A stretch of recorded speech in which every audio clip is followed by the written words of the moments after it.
कुन्दध्वनियाप्याम् अहो आगुरुकाननो तुझ ज्ञान ध्यान नो रंग अमया दर्श रहो ओ शिव पद तक तुझ संग माता हाथ ग्रह।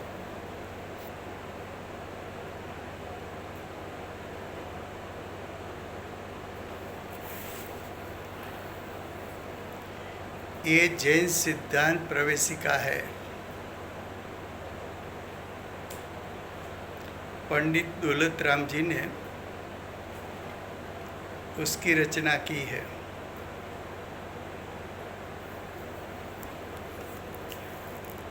पंडित दौलत राम जी गोपाल दास जी बरैया ने उसकी रचना की है और दिगंबर जैन स्वाध्याय मंदिर ट्रस्ट ने उसका प्रकाशन किया है। उसमें दूसरा अध्याय कर्मतंत्र का चलता है। दूसरे अधिकार में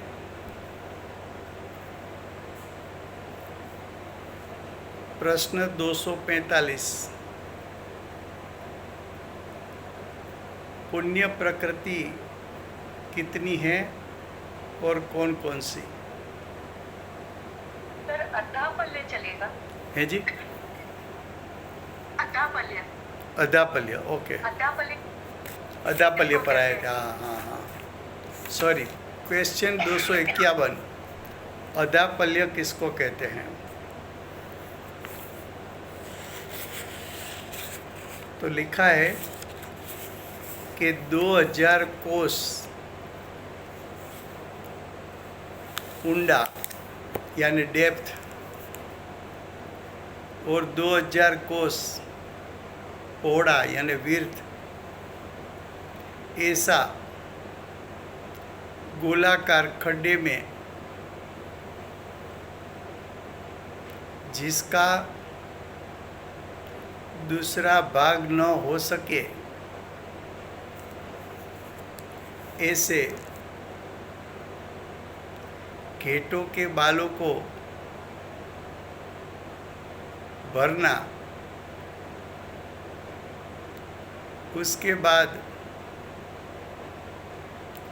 जितना बाल उसमें समाता है उसमें से एक एक बाल 100 वर्ष बाहर निकालना। जितना वर्ष में वो सर्व बाल निकल जाए, इतने वर्षों का जितना समय होता है उसको तो व्यवहार पल्य कहते हैं। क्या कहा? 2000 कोस का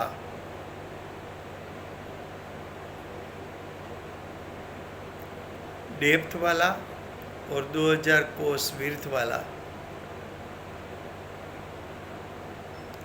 गोल खाड़ा बनाया जाए। उसमें जो घेटाओं के बच्चों का जन्म हुआ हो उसके शरीर पर जो बाल होते हैं वो बाल निकाल के उसका टुकड़ा ऐसा करो कि जिसका दूसरा टुकड़ा ना हो सके। बाद में वो खड्डे में भर दो। खड्डे में भरने के बाद 100 साल के बाद एक बाल उसमें से निकालना।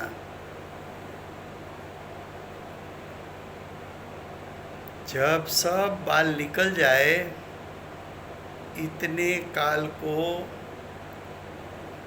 व्यवहार पल्य कहने में आता है। अभी तो ये व्यवहार पल्य हुआ। ऐसे व्यवहार पल्य को असंख्यात से गुना जाए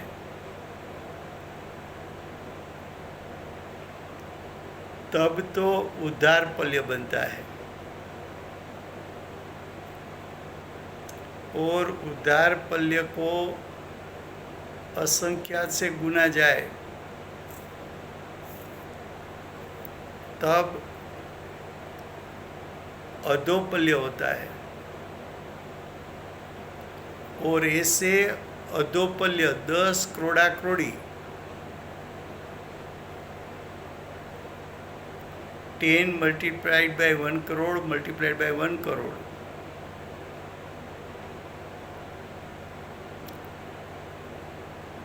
तब एक सागर बनता है। सोचो, ऐसा एक सागर, ऐसा 33 सागर का आयुष्य बंद पड़े नरक का, और ऐसा जीव ने अनंत भोग किया है पूर्व काल में, फिर भी उसको 4 गति दुख रूप लगती नहीं है।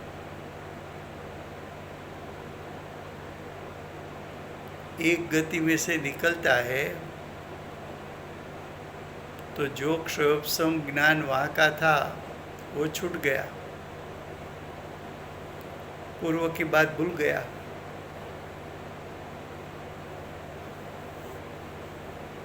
फिर दूसरे भव में वहाँ भव पूरा किया, फिर क्षयोपशम ज्ञान था वो छूट गया तीसरे भव में। ऐसे चारों गति में पूर्व का अनंत काल गया।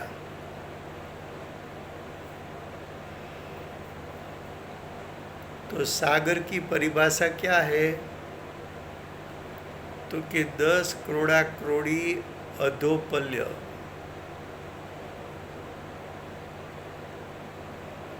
एक अधोपल्य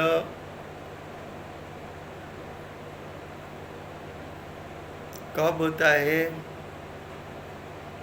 कि उदार पल्य से असंख्यात गुना।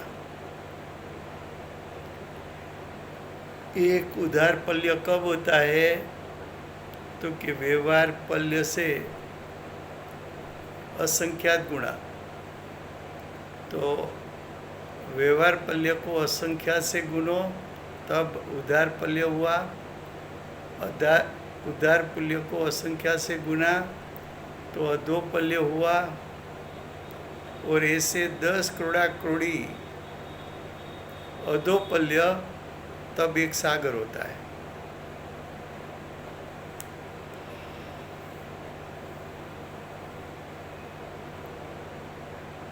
अब प्रश्न 252, मुहूर्त किसको कहते हैं? एक मुहूर्त तो 48 मिनट।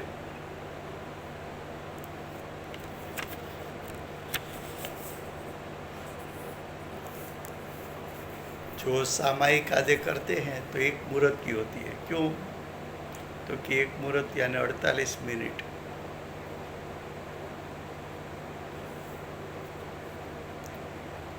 क्वेश्चन 253,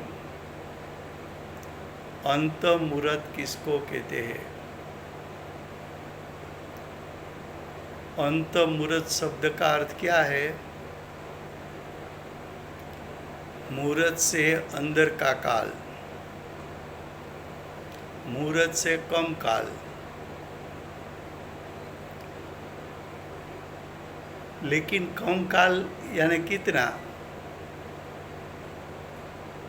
तो कि एक कावली से ऊपर और मुहूर्त से नीचा काल सब अंत मुहूर्त कहलाता है।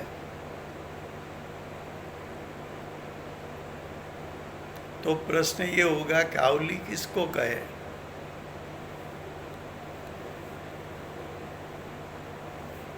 तो कि एक श्वास में संख्यात आवली होती है। कितनी होती है?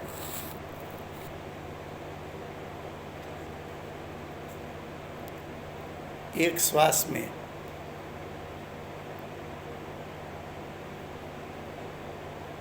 संख्यात आवली।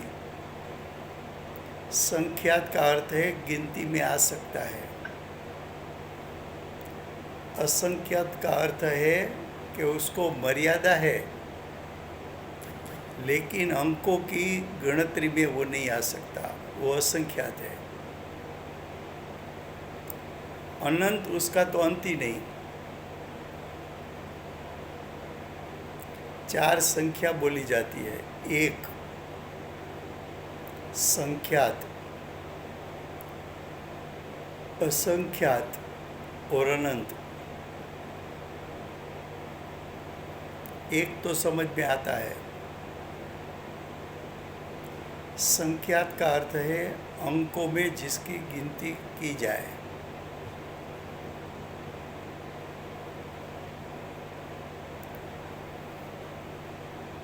असंख्यात का अर्थ है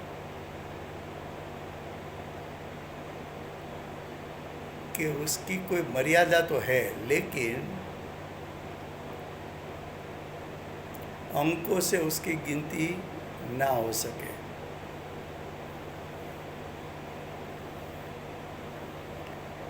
अनंत का अर्थ है एंडलेस, जिसका अंत नहीं। तो देखो, असंख्यात है वो अवधि ज्ञान का विषय है।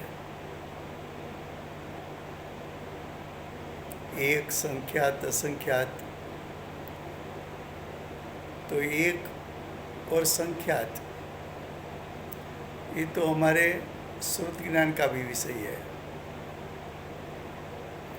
लेकिन असंख्यात वो अवधि ज्ञान का विषय है।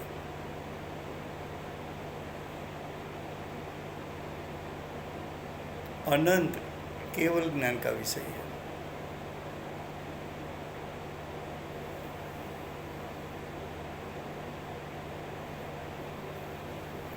जो सूक्ष्म स्कंद होते हैं कार्मण वर्गणा के, कर्म के, लेकिन वो कर्म कार्मण वर्गणा है तो रूपी उद्गल।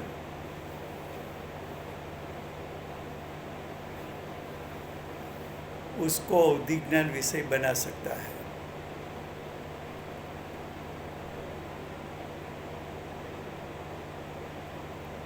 लेकिन अरूपी को अवधि ज्ञान विषय नहीं बना सकता, केवल ज्ञान उसको विषय बना सकता है।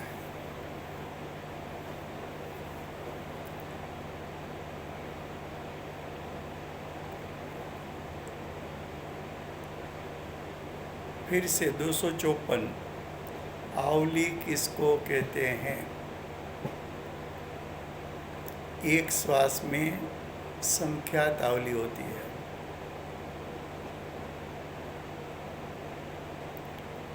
प्रश्न 255, श्वासोश्वास का काल किसको कहते हैं?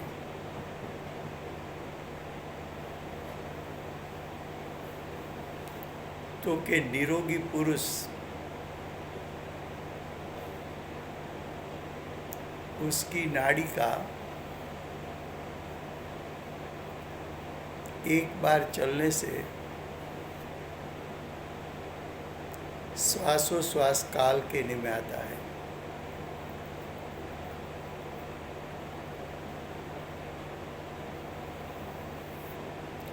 एक मुहूर्त यानी 48 मिनट में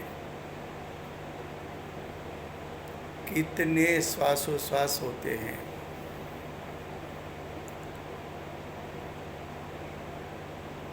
एक मुहूर्त में 3773 श्वासोश्वास होते हैं।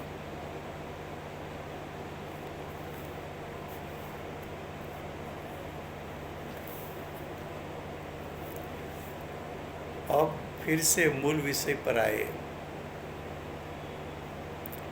मूल विषय था कि बंध का कितना प्रकार है।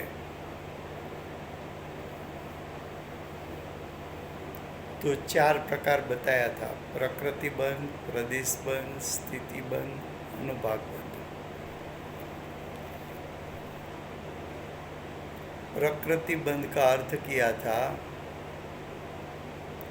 कि कर्म के स्वभाव को प्रकृति बंध कहते हैं।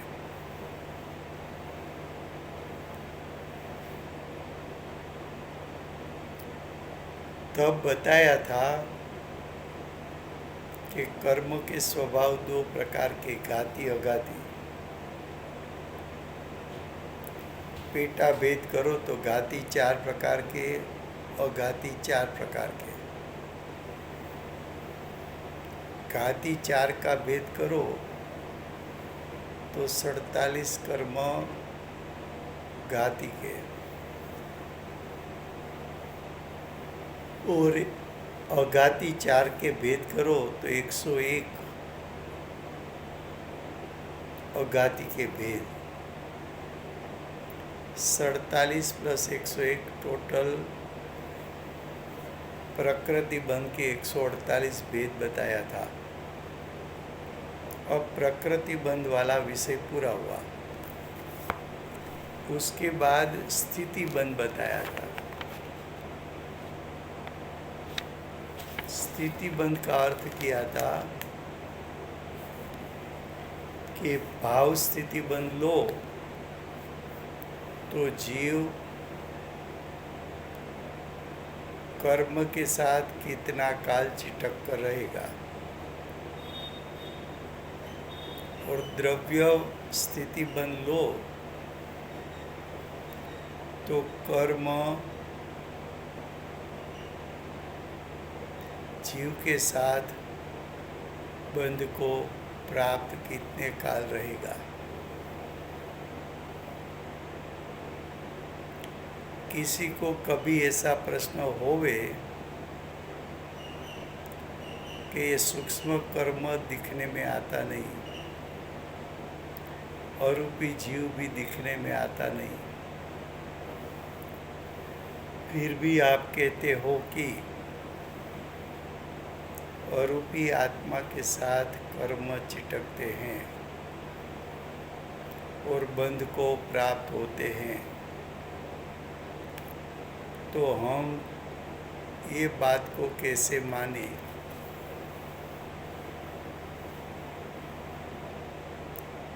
तो कि वर्तमान में जीव और अचेतन जड़ पुद्गल शरीर जो स्थूल है दिखने में आता है, तो शरीर के स्थूल स्कंद वर्तमान में जीव के साथ बंधे हुए हैं। आप जहाँ जाओ शरीर साथ में क्यों आता है? तो कि जीव और शरीर एक दूसरे से बंधे हुए हैं।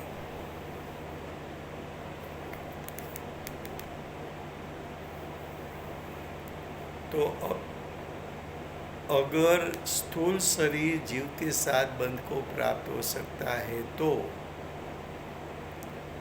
सूक्ष्म पुद्गल भी कर्म के साथ बंध हो सकता है। ऐसा न्याय युक्ति से आप समझ सकते हो।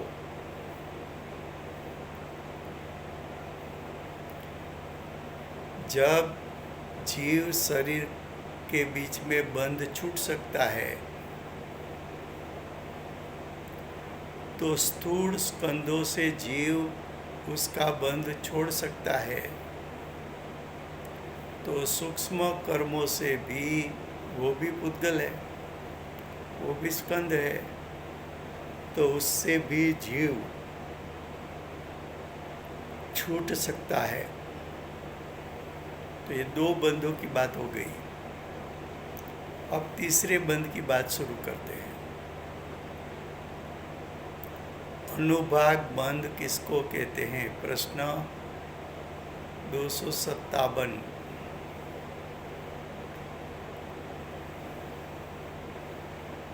फल देने की शक्ति की हीन अधिकता को अनुभाग बंध कहते हैं। क्या कहा? फल देने की शक्ति की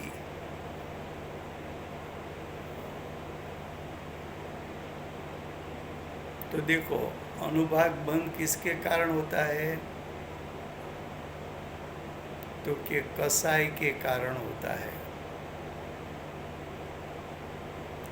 जितना तीव्र कसाई,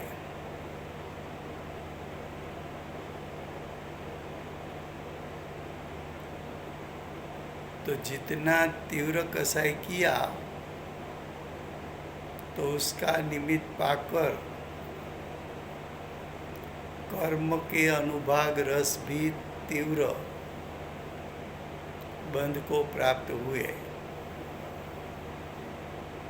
और कर्म तीव्र अनुभाग वाला है तो कर्म फल देंगे तो वो भी तीव्र देंगे।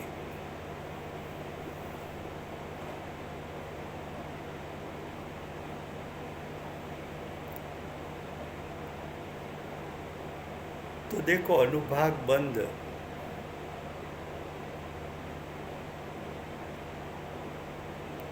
जीव की कसाई की तीव्रता किसको कहते हैं?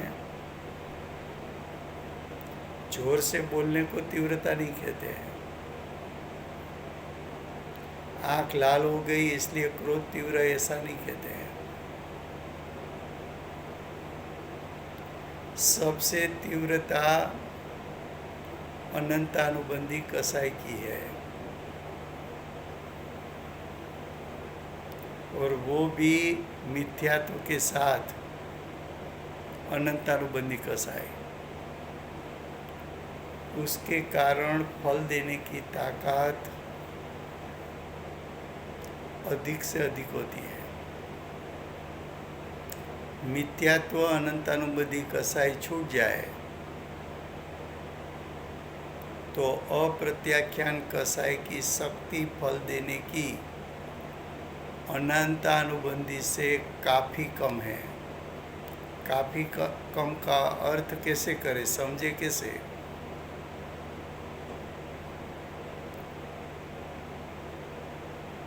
तो कि 1000 का अंक हो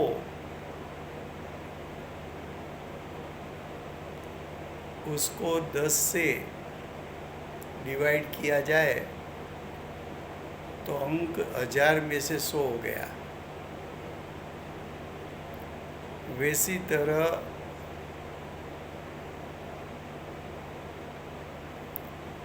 जो फल देने वाले कर्म है उसके सामने जीव ने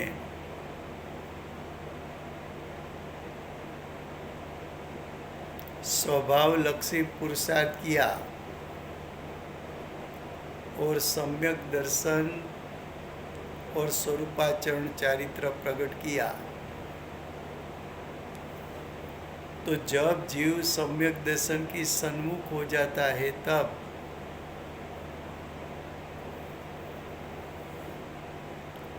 अभी तो सम्यक दर्शन नहीं हुआ है,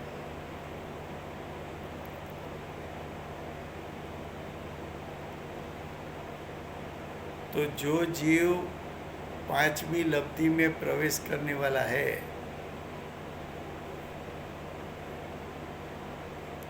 अभी सम्यक दर्शन नहीं हुआ। ये तो सम्यक सन्मुखता का पुरुषार्थ की ही बात करता हूँ। इतने पुरुषार्थ में तो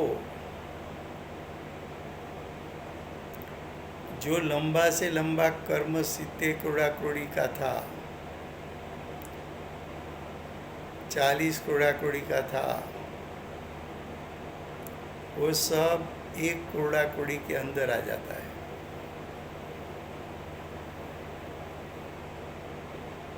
यानी स्वभाव लक्षी पुरुषार्थ होने के कारण मल्टीप्लाई नहीं होता, डिवाइड होता है।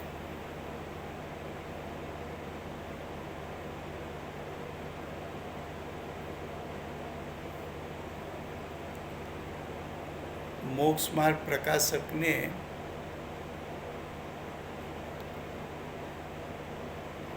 एक प्रकरण में ऐसा लिया है कि 4 लब्धि में दूसरी लब्धि 5 लब्धि, क्षयोपशम लब्धि, विशुद्धि लब्धि, देशना लब्धि, प्रायोगिक लब्धि અને करण लब्धि। तो जो विशुद्धि लब्धि किसको कहा, तो कि वर्तमान जीव के परिणाम के कारण सत्ता में पड़े हुए कर्म का स्थिति अनुभाग कम हो जाए।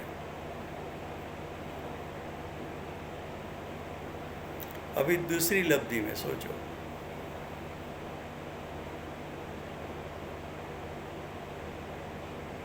तो अनुभाग बंद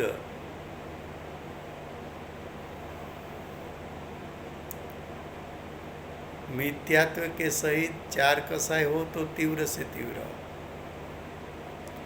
मिथ्यात्व और प्रथम कसाय रहित यानी 3 कसाय सहित हो तो अनुभाग डिवाइड हो जाता है। फिर 2 कसाय प्रत्याख्यान और संजोलन और डिवाइड हो गया। फिर अकेला संजोलन, फिर और डिवाइड हो गया। संजोलन कसाई कैसा कसाई कहा कि राजू भाई, डिवाइड का मीन्स क्या है?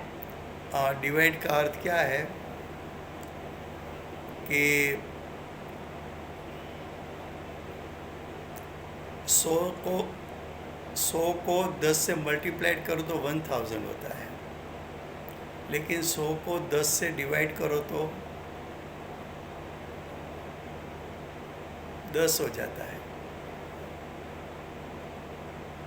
तो डिवाइड करना उसका मतलब कितना कम हो जाता है एक साथ। ये कर्म का स्थिति अनुभाग जल्दी से स्थिति अनुभाग कम हो जाता है। स्थिति अनुभाग कम होने से कुछ कर्म तो उदय में आने से पहले ही चले जाते हैं, कुछ जल्दी फल देके चले जाते हैं, कुछ निजर जाते हैं।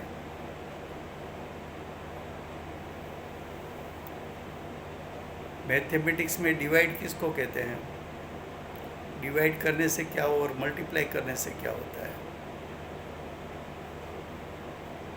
500 को 10 से मल्टीप्लाई किया तो 5000 हो गया, लेकिन डिवाइड किया तो 50 हो गया। तो 5000 और 50 में कितना अंतर? इसी तरह स्थिति अनुभाग कम होता जाता है।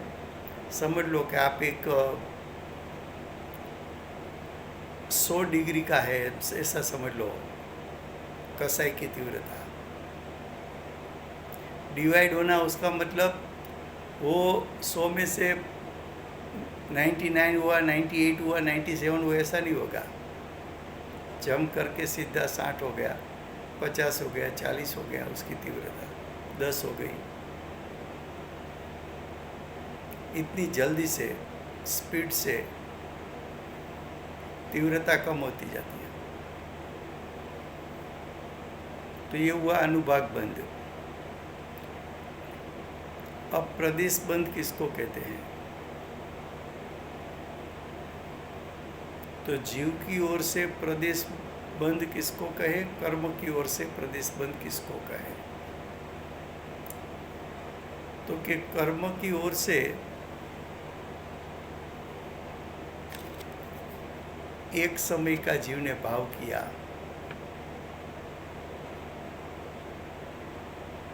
और एक समय का भाव में, विभाव भाव में उसका निमित्त पाकर, विभाव भाव का निमित्त पाकर कार्बन वर्गना कर्मरूप होकर आत्मा के असंख्यात प्रदेश पर कर्म चिटके।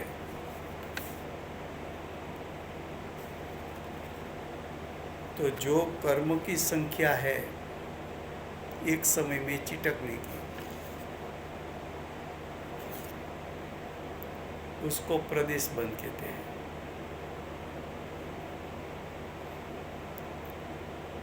और जीव की ओर से देखा जाए तो आत्मा का असंख्यात प्रदेश पर वो कर्म आके चिटके। तो जीव का क्षेत्र को भाव प्रदेश बंध कहते हैं। क्यों? तो कि कर्म की संख्या जो आती है वो आत्म प्रदेश का कंपन कितना है, उसकी इंटेंसिटी कितनी है। जितनी कंपन की इंटेंसिटी ज़्यादा तो कर्म भी की संख्या भी आने की ज़्यादा। जैसे कि मैग्नेट हो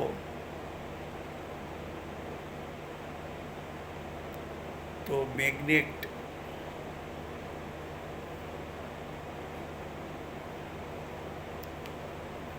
हाई क्वालिटी वाला मैग्नेट हो, उसको रखोगे तो चारों ओर से आयरन पार्टिकल वो खींच लेगा। लेकिन मैग्नेट की इंटेंसिटी कम हो तो कम क्षेत्र से खींचेगा। वैसे योग गुण का कंपन तीव्र हो तो ज़्यादा एक समय में कर्म का क्वांटिटी आएगा। तो कर्म की संख्या को प्रदेश बंध कहते हैं। ये कर्म चिटकते हैं प्रति समय आत्मा के सर्व प्रदेश पर। तो कि सर्व प्रदेश पर क्यों चिटकते हैं? तो कि कर्म आना किसके कारण होता है और चिटकना किसके कारण होता है? तो कि आना होता है कंपन के कारण। तो कंपन क्या है? तो कि कंपन पर्याय है। कंपन किसकी पर्याय है? तो योग गुण की। योग गुण आत्मा के सर्व प्रदेश में व्यापा हुआ है। तो कंपन भी आत्मा के सर्व प्रदेश पर उत्पन्न होगा। इसलिए कार्बन वर्गना में से जो कर्म बनेंगे वो आत्मा के सर्व प्रदेश पर चिटकने के लिए आएंगे। वो कंपन के कारण कर्म आया, चिटका के किसके कारण? तो कि मोह राग द्वेष के कारण। मोह राग द्वेष क्या है? तो कि पर्याय है। किसकी पर्याय है? तो कि श्रद्धा गुण और चारित्र गुण की। और श्रद्धा और चारित्र गुण आत्मा के सर्व प्रदेश में व्यापा है। तो मोह राग द्वेष आत्मा के सर्व प्रदेश में से उत्पन्न हुआ है। इसलिए कर्म भी चिटकते हैं आत्मा के सर्व प्रदेश पर। तो एक समय के जीव का भाव, उसके कारण जो कर्म की संख्या चिटकने के लिए आई वो संख्या को प्रदेश बंध कहते हैं। तो ये चारों बंध की बात हुई। प्रदेश बंध नहीं, प्रकृति बंध, प्रदेश बंध, स्थिति बंध, अनुभाग बंध, चारों आ गया। अब राजा भाई, हाँ जी। प्रकृति आपने कहा कर्म का स्वभाव, हाँ तो कार्बन वर्गडाय तो लोक म्हणतात असणारी नाहीये लोक में, तो कर्म का स्वभाव क्या? हाँ, उसमें ऐसा है कि जहाँ आत्मा है तो आपके आत्मा के प्रदेश पर अनंत कार्बन वर्गणा चिटके बिना पड़ी है। उसका मैं दृष्टांत देता हूँ कि आपने घर को 4-5 दिन साफ नहीं किया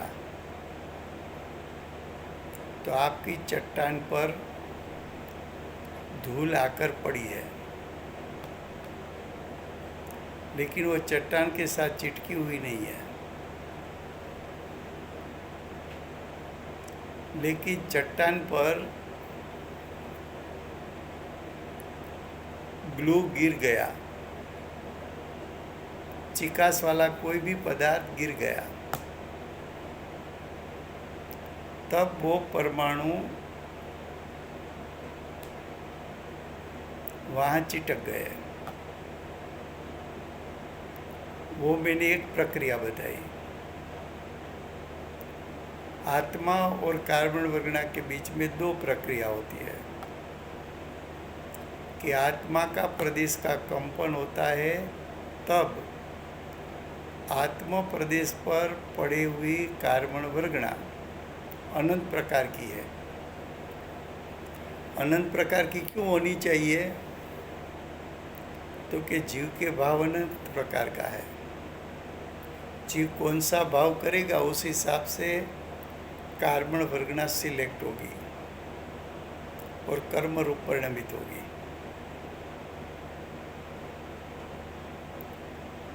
तो जीव ने योग का कंपन किया, तो कंपन का निमित्त से क्या हुआ? तो कि आत्म प्रदेश पर जो कार्बन वर्गणा पड़ी थी वो कर्म रूप परिवर्तित होकर आत्मा के प्रदेश पर चिटकने के लिए तत्पर हो गई, तैयार हो गई। लेकिन चिटकी क्यों? तो कि जब कंपन हुआ उसी समय जीव ने साथ में मोह राग द्वेष किया है। तो मोह राग द्वेष जीव का अरूपी चिकास है। वो अरूपी चिकास के कारण आए हुए कर्म आत्मा के साथ बंध को प्राप्त हुए। तो जीव और कर्म के बीच में बंधन हुआ। वो बंधन छूट सकता है तो कि कंपन के कारण कर्म आए और मोह राग द्वेष के कारण चिटके। तो मोह राग द्वेष के स्थान पर तू वितरागता प्रकट कर, तो उसके प्रभाव से कर्म का जो अनुभाग और स्थिति है वो जल जाएगी, स्थिति और अनुभाग जल जाएगा। तो कर्म आत्मा के प्रदेश पर से छूट जाएगा।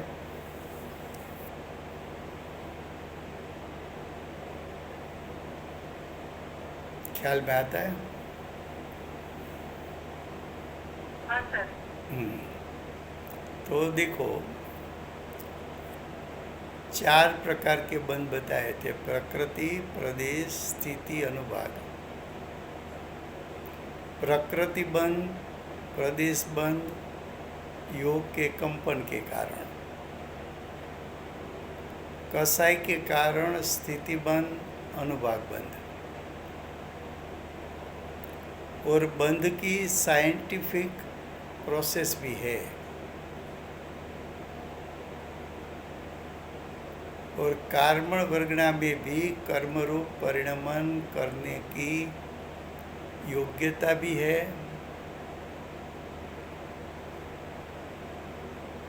क्योंकि उसमें वैभाविक शक्ति है।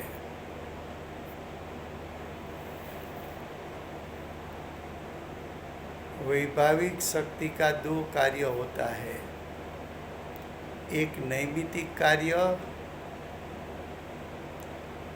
और दूसरा शुद्ध परिणमन। तो कंपन और कसाय का निमित्त पाकर कार्बन वर्गना नैमित्तिक रूप परिणमन हुई, तो नैमित्तिक रूप परिणमन हुआ तब कार्बन वर्गना द्रव्य कर्म रूप परिणमित हो गया। तो नैमित्तिक परिणमन वो वैभाविक शक्ति का कार्य है। कार्बन वर्गना का कर्म रूप होना, उसको पुद्गल का विभाव कहा है, पुद्गल का विभाव। और मोह राग द्वेष होना वो जीव का विभाव कहा है। विभाव पर के आश्रय से होता है।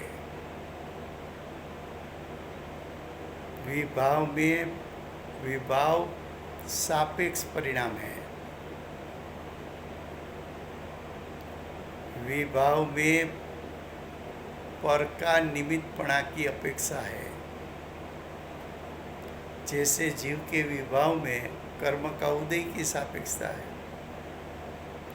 वैसी तरह कार्बन वर्गना को कर्मरूप बनना, उसमें जीव का विभाव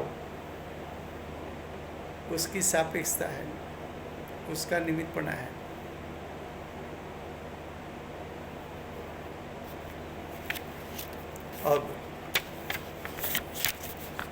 अब जो कर्म है उसकी अलग अलग प्रकार से बात करेंगे कि कर्म का बंद होता है तो कर्म। हाँ जी, जैसे आपने कहा 4 प्रकार के बंध बताए, तो जब 4 प्रकार के बंध बताए और आपने कहा विपरकता करे तो इस बंध से छूटा जा सकता है, तो वर्तमान में तो अभी विपरकता हमको प्रकट नहीं है, तो फिर और क्या जैसे फिर संक्रमण, उत्कर्षण, अपकर्षण ऐसा बोलते हैं, तो क्या वर्तमान में हम हमारे परिणामों में बंद ना करके हम संक्रमण, उत्कर्षण, अपकर्षण विदाउट विपरकता बिना नहीं कर सकते? तो कि सभी प्रकार के जीव को जो कर्म का बंध है वो सत्ता में रहता है। जब तक कर्म का बंध हुआ न तब तक चिंता नहीं है, क्योंकि वो तो कर्म सत्ता में स्टॉक में आ गए। स्टॉक में जिसका काल पूरा हुआ वो उदय में आएगा। जीव विशेष प्रकार का पुण्य करे तो पाप भी उपशम रूप रह जाता है। अज्ञानी की बात करता हूँ। और जीव तीव्र पाप करे तो पुण्य भी उपशम रूप रह जाता है। तो कर्म सत्ता में रहना, उसका उदय आना, उसका उपशम होना, उसका क्षयोपशम होना, उसका क्षय होना, उसका उत्कर्षण होना, उसका अपकर्षण होना, उसकी उद्दीर्णा होना, उसका संक्रमण होना, निदित प्रकार के कर्म हो, निकाचित प्रकार के कर्म हो, ये सब बात वो कल से शुरू होने वाली है। समय हो गया है।